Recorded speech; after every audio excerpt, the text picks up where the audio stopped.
Hello दोस्तों, स्वागत है आपका हमारे यूट्यूब चैनल पर। दोस्तों, आज का जो क्वेश्चन है क्लास 10th गणित का है, ट्रिग्नोमेट्री का क्वेश्चन है दोस्तों।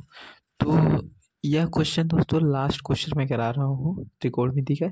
इसके बाद मैं किसी दूसरे चैप्टर का इम्पोर्टेंट क्वेश्चन कराऊंगा। अगर आपको किसी चैप्टर में मतलब इम्पोर्टेंट लगता है तो आप कमेंट कर सकते हैं, ठीक है। बाकी मैं इसके बाद दूसरे चैप्टर का जो है इम्पोर्टेंट क्वेश्चन कराऊंगा। यही लास्ट क्वेश्चन ट्रिग्नोमेट्री का क्वेश्चन है, ठीक है। तो आइए क्वेश्चन को शुरू करते हैं। सबसे पहले हम क्वेश्चन को पढ़ लेते हैं। क्वेश्चन दिया क्या है, ठीक है। तो दिया है कि यदि एंगल ए और एंगल बी न्यून कोण है, यानी 90 डिग्री से कम है, जहाँ कॉस ए बराबर कॉस बी, यानी हमारा कॉस ए कॉस बी के बराबर है, तो दिखाइए कि एंगल ए बराबर एंगल बी।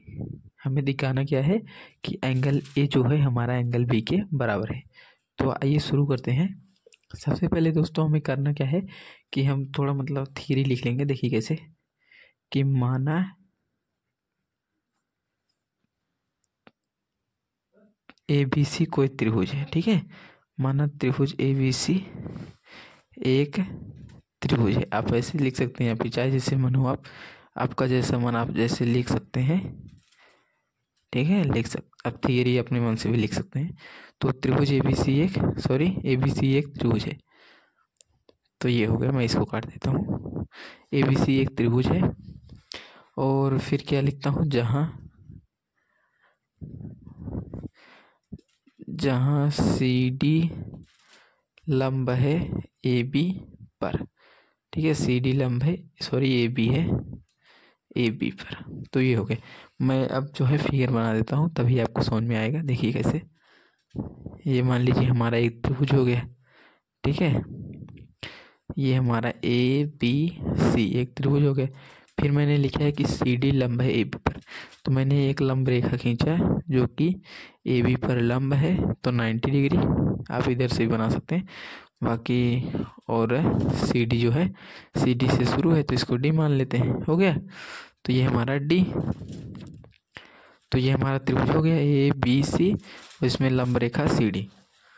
तो अब आगे क्या करेंगे दोस्तों, देखिए हम क्या करते हैं कि जो हमें दिया है हम उसी के अकॉर्डिंग क्वेश्चन को सॉल्व करेंगे। तो कॉस ए बराबर कॉस भी दिया है, ठीक है। तो ये दिया है।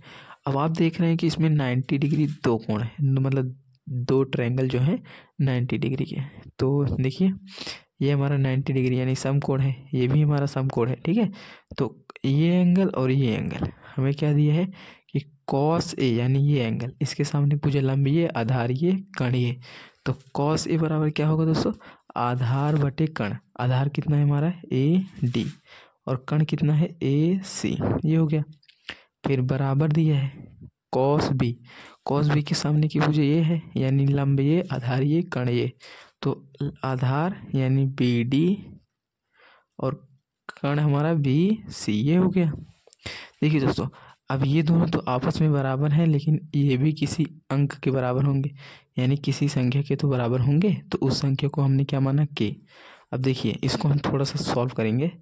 देखिए हम क्या करेंगे, बी डी को यहाँ, ए सी को यहाँ कर देंगे। आप समझिएगा ध्यान से। मैं कुछ करूँगा नहीं, सिर्फ मतलब थोड़ा चेंजिंग करूँगा कि A C by B C, ये हो गया, बराबर की। इतना तो आप सिंपली समझ गए होंगे कि मैंने सिर्फ क्या किया है, ए सी को यहाँ कर दिया है, बी डी को नीचे कर दिया, बस। तो ये हो गया।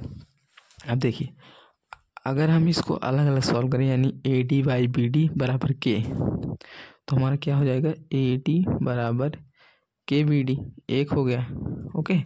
और इसके बाद ए सी बराबर हमें क्या हो जाएगा, ए सी बराबर के बी सी, ठीक है। तो ये हो गया। तो इसको हम ऐसे रखते हैं। अब हमें करना क्या है दोस्तों कि दो त्रिभुज हैं, दोनों त्रिभुज में पाइथागोरस प्रमेय लगाना है, ठीक है। तो देखिए त्रिभुज ए डी सी में, ए डी सी में, और यहाँ पर मैं लिखता हूँ त्रिभुज, ये हो गया त्रिभुज बी डी सी में। अब देखिए ध्यान से, ए डी सी में, ए डी सी, तो इसमें कर्ण की भुजा पर वन वर्ग शेष दोनों भुजाओं पर बने वर्ग के योग के बराबर होता है। तो मैंने पाइथागोरस प्रमेय लगाया। उसी तरह इधर वाला भी, यहाँ पर B D square plus C D square.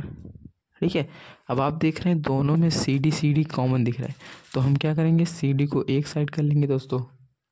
जब सी डी को हम एक साइड करेंगे तो A C square minus A D square, और यहाँ से हम जब सी डी स्क्वायर को अलग करेंगे तो B C square minus B D square, इतना हो गया। अब देखिए दोनों समीकरण आपस में बराबर हैं, क्योंकि सी डी स्क्वायर इसके बराबर है, सी डी स्क्वायर इसके बराबर, तो हम क्या करेंगे, इसको समीकरण 1, इसको समीकरण 2 मान लेते हैं। अब देखिए तो हम लिखते हैं समीकरण 1 व 2 से, समीकरण 1 व 2 से क्या होगा कि A C square minus A D square बराबर B C square minus B D square, ये हो गया। अब देखिए दोस्तों यहाँ पर मैंने जो मान निकाला है ए डी का मान और ए सी का मान, उसको हम यहाँ पर रख देंगे। तो जब रखेंगे तो यहाँ पर हो जाएगा के स्क्वायर और बी डी का स्क्वायर, ओके, और माइनस फिर यहाँ जब रखेंगे तो K square minus B, sorry minus नहीं, बी सी का के स्क्वायर और बी सी का स्क्वायर, और बराबर B C square minus B D square. अब आगे क्या करेंगे, देखिए आगे हमें जो कॉमन है उसको कॉमन कर लेंगे, और जो बचेगा उसको ऐसे रख देंगे। 1 मिनट दोस्तों, सॉरी कुछ मिस्टेक हो गया। देखिए ए डी हमारा यहाँ पर डी आएगा, बी डी सॉरी, और यहाँ पर बी सी, ये बी सी आएगा दोस्तों। ठीक है, ये हमारा बी सी और ये बी डी, तो हमारा B C square minus B D square और बराबर B C square minus B D square. ठीक है दोस्तों, देखिए यहाँ पर बी डी है, ध्यान दीजिएगा मैं भूल गया था, और यहाँ पर बी सी है। ठीक है, अब देखिए यहाँ पर और यहाँ पर दोनों बराबर हैं, तो क्या करेंगे, कट जाएगा। अभी मैं करके दिखाता हूँ। देखिए ये इधर गुणा में है तो इधर कर देंगे तो भाग में हो जाएगा, तो ऊपर और नीचे से कट जाएगा, तो हमारा के स्क्वायर क्या आ जाएगा दोस्तों, के स्क्वायर बराबर 1, यानी के बराबर क्या आ गया 1, के बराबर 1 आ गया। अब देखिए ऊपर अगर हम के का मान ए सी बराबर बी सी में रख दें इसमें, तो हमारा क्या आ जाएगा दोस्तों, देखिए ए सी बराबर बी सी, और अगर उसी तरह से हम उसमें रख देंगे तो ए डी बराबर बी डी आ जाएगा। ठीक है, देखिए दोस्तों अगर हम यहाँ पर के का मान रखेंगे तो 1 का कुछ होगा नहीं, यानी ए डी बराबर बी डी और ए सी बराबर बी सी। तो देखिए ए सी बराबर बी सी और ए डी बराबर बी डी। ठीक है दोस्तों, इतना हो गया।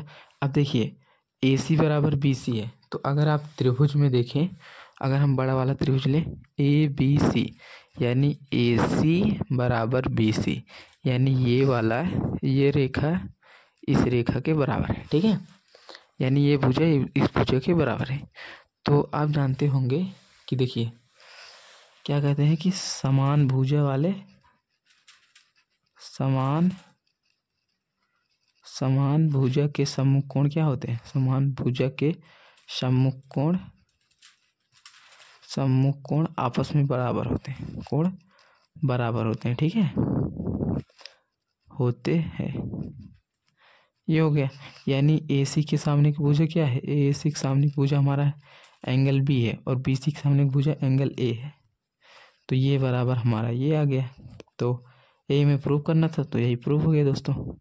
आई होप समझ में आया होगा, कोई डाउट हो तो कमेंट कीजिएगा, अगर ना समझ में आया हो मैं इसे दोबारा समझाने का प्रयास करूँगा। ठीक है दोस्तों, तो ये रहा हमारा क्वेश्चन। इस मतलब ये जो दिया है मैंने लिखा है, इसको ध्यान रखिएगा, समान भुजा के सम्मुख कोण बराबर होते हैं। तो यहाँ पर ये दोनों भुजा आपस में बराबर हैं, यानी बी सी के सामने की भुजा ए है, और सॉरी बी सी के सामने का कोण ए है और ए सी के सामने का कोण बी है, तो यानी एंगल ए बराबर एंगल बी। मैं इधर भी लिख दे रहा हूँ ताकि आपको कन्फ्यूजन ना हो। ठीक है, तो आई हो दोस्तों समझ में आया होगा, कोई डाउट हो तो कमेंट कीजिएगा, और वीडियो अच्छा लगा वीडियो को लाइक शेयर जरूर कीजिए दोस्तों, और चैनल पर नए हैं तो चैनल को सब्सक्राइब कीजिए। बाकी क्वेश्चन को अच्छे से सॉल्व कीजिए, और मिलते हैं किसी नेक्स्ट वीडियो में और नेक्स्ट क्वेश्चन के साथ।